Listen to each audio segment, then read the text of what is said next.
जेव्हा परंपरा तुटतात तेव्हा परिणाम पिढ्यानपिढ्या भोगावे लागतात. एक श्लोक एक सत्य. श्लोक.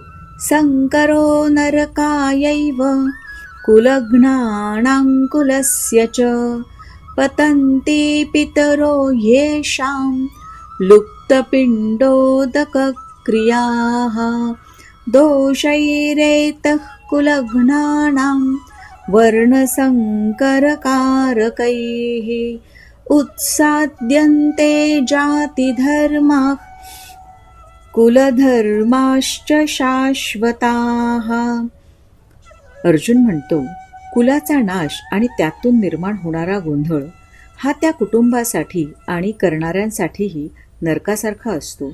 कारण पिंडदान आणि तर्पण यांसारख्या परंपरा नष्ट झाल्यामुळे पूर्वजांचंही पतन होतं. या सर्व दोषांमुळे कुटुंब आणि समाजाचे शाश्वत धर्म परंपरा पूर्णपणे नष्ट होतात. आपण जे करतो त्याचा परिणाम फक्त आजवर मर्यादित नसतो, तर तो पुढच्या पिढ्यांवरही पडतो.